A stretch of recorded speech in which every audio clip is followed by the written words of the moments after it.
সবুজের বুক চিরে ছুটে চলা এক নিঃসীম জলরাশির নাম হচ্ছে টাঙ্গুয়ার হাওর। এটি প্রকৃতির নির্মল স্পর্শ, মেঘে ঢাকা পাহাড়ের ছায়া আর জলজ পাখিদের কলতানে মুখরিত এক জাদুকরী জগৎ।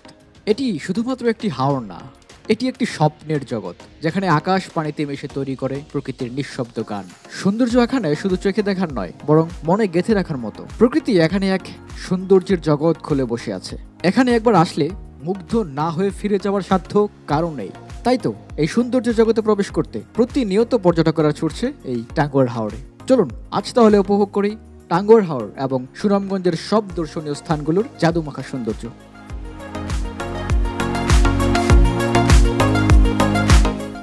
হ্যালো, আসসালামু আলাইকুম। কি অবস্থা সবার? আশা করছি সবাই ভালো আছেন। আমি ঠিক এই মুহূর্তে আছি সুনামগঞ্জের মধ্যনগর ট্রলার ঘাটে। যেই ট্রলার ঘাট থেকে আমরা ট্রলার নিয়ে আজকে টাঙ্গুয়ার হাওর এবং সুনামগঞ্জের সব দর্শনীয় স্থানগুলো ঘুরবো। খুব সকাল সকাল আমরা চলে আসলাম এই সুনামগঞ্জের মধ্যনগর ট্রলার ঘাটে। ঢাকা থেকে এখানে আসার সবচেয়ে সহজ মাধ্যম হচ্ছে মহুয়া বা হাওর এক্সপ্রেসে করে চলে আসবেন মোহনগঞ্জ, এবং মোহনগঞ্জ থেকে লোকাল সিএনজি বা একটি বাইক ভাড়া করে আপনারা এই জায়গায় চলে আসতে পারেন। এই জায়গায় এসে দামাদামি করে ট্রলার নিতে হবে। চলুন আমরা কয়েকজন ট্রলার চালকের সাথে কথা বলে দেখি কি অবস্থা। আচ্ছা, এইটা কয়জন ধরে? এটাতে এটা প্রায় 14-15 জন। আপনারা একদিনের জন্য যান, যে সারাদিন ঘুরে আবার নিয়ে আসবেন এরকম? এরকমে যাই, 2 দিনে যাই, 2 দিনে যায়। আচ্ছা, একদিনে গেলে আপনারা ভাড়াটা কত নেন? একদিনে গেলে 15,000 এরকমই আনুমানিক। আচ্ছা, এই আপনাদের এইটা বোট না? এই বোটের নাম কি আপনাদের? আরিফ বিলাস। আরিফ বিলাস। এটা আপনারা কি একদিনের জন্য যান? একদিনের জন্য, 2 দিনের জন্য। আচ্ছা, একদিনের জন্য সাধারণত কত নেন আপনারা ভাড়া? এমনিতে লোক বুঝে, লোক যদি বেশি হয় একটু বেশি লাগে, আর কম হলে কম। কয়টা কেবিন আছে ভিতরে? কয়জন ধরে এটাতে? মানে কেবিন আছে 6টা, হ্যাঁ, আর সামনে লাভার আছে আর 2টে। আচ্ছা, তো মোটামুটি 2 দিনের জন্য, একদিনের জন্য ভাড়া কত করে পড়ে? 30। 2 দিনের জন্য গেলে 30, আর একদিনের জন্য গেলে 20 এরকম না? ঠিক আছে। মূলত একদিনের জন্য গেলে 15 এবং 2 দিনের জন্য গেলে 25 থেকে 30 হাজারের মধ্যেই ট্রলার পেয়ে যাবেন। চলুন তাহলে আমরা আজকের যাত্রা শুরু করি আর উপভোগ করি একসাথে টাঙ্গুয়ার হাওরের সৌন্দর্য।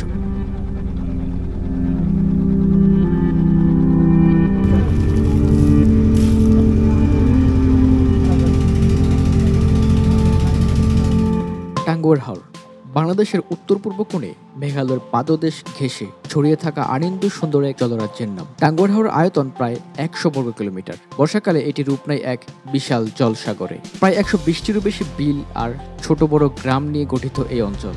টাঙ্গুয়ার হাওর শুধু সৌন্দর্যই নয়, এর সাথে মিশে আছে মানুষের জীবনও। স্থানীয় জেলে পরিবারগুলো বছরে একটা বড় সময় এই হাওরের উপর নির্ভর করেই চলে। তাদের ভাসমান ঘর, হাওরের মাঝখানে দাঁড়ানো গাছ আর ছেলেমেয়েদের পানিতে দুষ্টুমি, এই সব মিলেই গড়ে উঠে এক অনন্য জলজীবন ধারা। প্রকৃতির এত অপার সৌন্দর্য দেখে আপনি নিজেও বদলে যাবেন। হাওরের জল, পাখির ডাক, ভেসে থাকা মেঘ আর দিনের শেষে সূর্যাস্ত, সব মিলিয়ে মনে হবে আপনি জীবনের সবচেয়ে শান্ত মুহূর্তগুলোর একটিতে আছেন।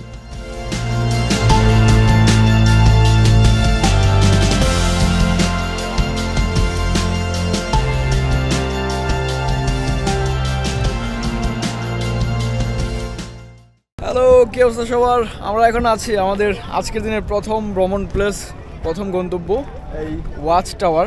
দারুণ লোকেশন। আসলে এইসব জায়গায় না আসলে এই জায়গার আসলে এক্সপ্লেন করে এই জায়গা বোঝানো যায় না। অসম্ভব রকমের সুন্দর লাগছে। চলেন আমরা একটা নৌকা নিয়ে আমরা আশপাশটা একটু ঘুরি, দেখি কি অবস্থা। না গেলে কও, নাহলে আমি আরেকজন দেখি। কত করে 7 জন গেলে? 7 জন 100 টাকা। এখানে বোট থামতে বোটকে ঘিরে ধরবে ছোট ছোট অনেক নৌকা, যেগুলো আপনারা 4-5 জন মিলে 2 থেকে 250 টাকার মধ্যেই পেয়ে যাবেন। এগুলোতে করেই ওয়াচ টাওয়ারের আশেপাশের সৌন্দর্যটা আপনারা ঘুরে দেখতে পারবেন। এখানে রয়েছে ভাসমান বাজার। এই ছোট ছোট নৌকাতে করেই নিয়ে ভেসে বেড়াচ্ছে চা, ঝালমুড়ি, চিপস সহ অনেক মুখরোচক খাবার। আর এই হাওরের বুকে নৌকায় ভেসে চা খাওয়ার কি যে মজা ভাই! এটা বলে বোঝানো যাবে না। এই বিশাল হাওরের বুকে এই ওয়াচ টাওয়ার যুক্ত করেছে বাড়তি সৌন্দর্য। ওয়াচ টাওয়ারের উপরে উঠে যেদিকে তাকাবেন শুধুই পানি আর পানি। দূর থেকে দেখা যায় মেঘালয়ের পাহাড়গুলো, হাওরের বুকে ভেসে থাকা নৌকা আর হাউসবোটগুলো দেখে মনে হয় আমি যেন একটা প্রাকৃতিক পেইন্টিং এর মাঝে দাঁড়িয়ে আছি। আশেপাশে তাকিয়ে দেখি যে যার মতো মজা করছে, সাঁতার কাটছে, কেউ গান করছে, আবার কেউ দুহাত বাড়িয়ে উপভোগ করছে এই হাওরের সৌন্দর্য। চলুন আর কথা না বাড়িয়ে এই হাওরের সৌন্দর্যটা মন ভরে উপভোগ করা যাক।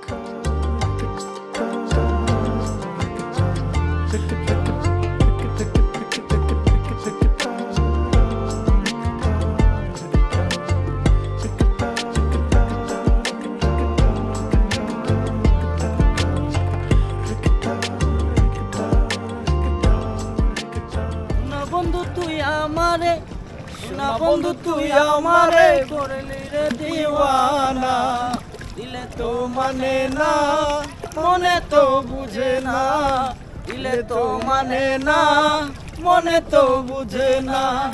সোনা বন্ধুর মুখের হাসি যেন পূর্ণিমা শশী, সোনা বন্ধুর মুখের হাসি, সোনা বন্ধুর মুখের হাসি যেন পূর্ণিমা শশী, হাসিতে হইলাম পাগল করে থাকতে দিল না, মনে তো মানে না দিলে তো বুঝে না। ওয়াচ টাওয়ারের সৌন্দর্য উপভোগ করে আমরা চলে যাচ্ছি আমাদের পরবর্তী গন্তব্য টেকের ঘাটে। এর মধ্যে মেঘালয়ের পাহাড়গুলো আমাদের খুব কাছে চলে আসছে। পাহাড় আর মেঘের মিতালি দেখতে দেখতে আমাদের বোটে শুরু হয়ে গেছে সকালের নাস্তার ব্যস্ততা। নাস্তা করে টেকের ঘাটে পৌঁছে আমরা সুনামগঞ্জের দর্শনীয় স্থানগুলো আস্তে আস্তে ঘোরা শুরু করব। হ্যালো, আমরা ঠিক এই মুহূর্তে আছি টেকের ঘাটে। এখান থেকে হচ্ছে বাইক নিয়ে আপনার এই সকল স্পটগুলো ঘুরতে হবে। তো এখানে বাইক হচ্ছে পার পার্সন 200 টাকা করে। তো চলুন আমরা হচ্ছে এই সুনামগঞ্জের স্পটগুলো ঘুরতে থাকি। এই টেকের ঘাট থেকে জনপ্রতি 200 টাকা করে দিয়ে আমরা দুজন মিলে একটি বাইক ভাড়া করে ছুটছি সুনামগঞ্জের সব দর্শনীয় স্থানগুলো দেখার জন্য। আমরা নীলাদ্রি লেক হয়ে প্রথমে যাচ্ছি শিমুল বাগান। আপনারা চাইলে এই নীলাদ্রি লেকে চমৎকার একটা সময় কাটাতে পারেন। জায়গাটা কিন্তু বেশ, এখানে নীল আকাশ আর লেকের নীল পানি মিলেমিশে যেন একাকার, সেই সাথে বিস্তীর্ণ সবুজের মাঠ তো আছেই। আমরা চিন্তা করেছি দূরের স্পটগুলো আগে কভার করব, তাই আমরা ছুটছি সেই দিকেই। আমরা হচ্ছে এখন বাইক নিয়ে হচ্ছে শিমুল বাগানের দিকে যাচ্ছি, কিন্তু সবচেয়ে বড় কথা হচ্ছে আজকে এত পরিমাণে রোদ এবং গরম, তো মোটামুটি শরীরের উপর দিয়ে যা যাচ্ছে ভাই, ও বলার মতো না।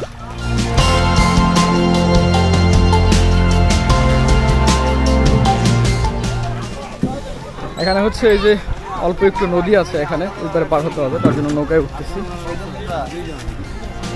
শিমুল বাগান সুনামগঞ্জ জেলার তাহিরপুর উপজেলার মণিগাঁও গ্রামে অবস্থিত। আর এই শিমুল বাগানটি একেবারে জাদুকাটা নদীর তীরে অবস্থিত।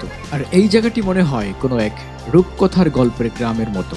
বিস্তীর্ণ সবুজ মাঠ, পাশ দিয়ে বয়ে গেছে নদী, বাচ্চারা লাফিয়ে লাফিয়ে গোসল করছে নদীতে। পাশেই গরুকে গোসল করাচ্ছে তার কৃষক, দূর থেকে হাত ছাড়নে দিয়ে ডাকছে মেঘালয়ের পাহাড়। প্রকৃতির এই রং দেখে সত্যিই আমি মুগ্ধ, ইচ্ছে করছে এখানেই থেকে যাই বাকিটা সময়। কিন্তু থেকে গেলে তো চলবে না, আপনাদেরকে দেখাতে হবে শিমুল বাগানের সৌন্দর্য। চলুন তাহলে আমরা শিমুল বাগানের সৌন্দর্য উপভোগ করি। পার পারসন 50 টাকা করে টিকিট করে আমরা হচ্ছে শিমুল বাগান প্রবেশ করলাম। শিমুল বাগানে কিন্তু এখন ফুল নেই, হ্যাঁ শিমুল ফুল নেই, তবে শিমুল বাগানের ভিতরে যে শিমুল গাছ, তারপর হচ্ছে শিমুল গাছের নিচের ছায়া, একটা শীতলতা অনুভব, সেটা অনুভব করছি। জাদুকাটা নদীর তীরবর্তী এই শিমুল বাগান যেন এক রূপকথার জগৎ। টকবক টকবক করে ঘোড়ায় চড়ে উপভোগ করা যায় এই শিমুল বাগানের প্রকৃতি। ঘোড়াদেরও রয়েছে বিভিন্ন ধরনের নাম, ভাগ্যরাজ, রাজাবাবু, পঙ্খিরাজ। এখানে আসলে কেটে যায় এক দারুণ সময়, মনটা হয়ে যায় কিশোর আর ছোটাছুটি করে বাধাহীন। এই বাগানের পেছনে স্বপ্ন দেখা এক মানুষ, যার নাম জয়নাল আবেদিন। 2002 সালে ভালোবাসা থেকে শুরু করা এই বাগান আজ হাজারো মানুষকে নিয়ে আসে প্রকৃতির আরো কাছাকাছি।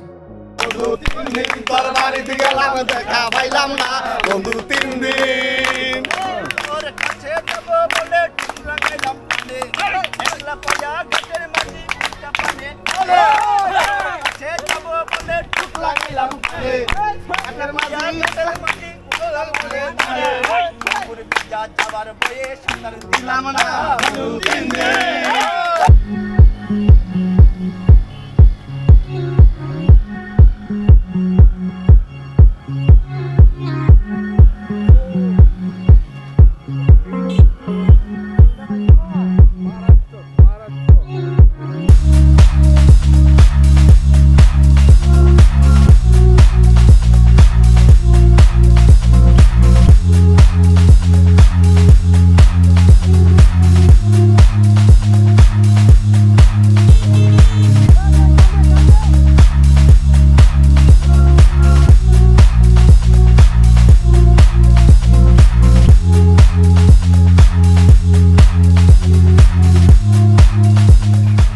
এই মুহূর্তে আছি, এটা হচ্ছে বারেকের টিলা। এই জায়গাটা কিন্তু অন্য রকমের সুন্দর।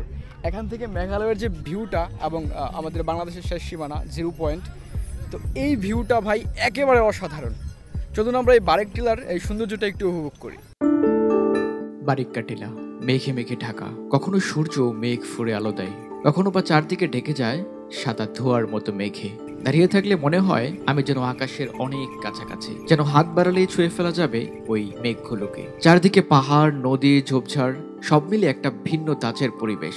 প্রকৃতির এমন নিঃশব্দ সৌন্দর্য সচরাচর খুব একটা দেখা যায় না। মেঘ, পাহাড়, হাওর সব মিলিয়ে যেন এক নির্জন স্বপ্নপুরী। আমরা বারেক টিলা ঘুরে এখন আছি হচ্ছে লাকমা ছড়ায়। তো এই লাকমা ছড়া হচ্ছে এই মেঘালয়ের পাহাড়গুলো একেবারে কাছে দেখা যাচ্ছে, সেই সাথে যে ঝিরির পানিগুলো এখানে আসতেছে। আর আজকে বিশেষ করে প্রচন্ড রকমের রোদ, এরকম রোদেও এই জায়গাটা বেশ ভালো লাগছে। সবুজ পাহাড়, ঝর্ণার শব্দ আর এক অজানা প্রাকৃতিক সৌন্দর্যের হাতছানি। লাকমাছড়া সুনামগঞ্জ জেলার তাহারিপুর উপজেলার অবস্থিত এক মনোমুগ্ধকর পাহাড়ি ছড়া। ভারতের মেঘালয়ের পাহাড় বেয়ে নেমে আসা ঝর্ণাধারা একত্রিত হয়ে তৈরি করেছে এই লাকমাছড়াকে। বর্ষার সময় এখানে পাহাড়ি ঝর্ণার পানির প্রবাহ যেমন জোরালো, তেমনি রোদেলা দিনে পানির স্বচ্ছতা আর নীলব রং দেখে মনে হবে যেন ছবির বই থেকে উঠে আসা কোনো জলের রাজ্য। এখানে কিছুক্ষণ বসেও হয়ে গেলাম স্থানীয় বাচ্চাদের খেলার সাথে। পাথরে পাথরে ঘষে তারা যেন ঠিক কি করছে।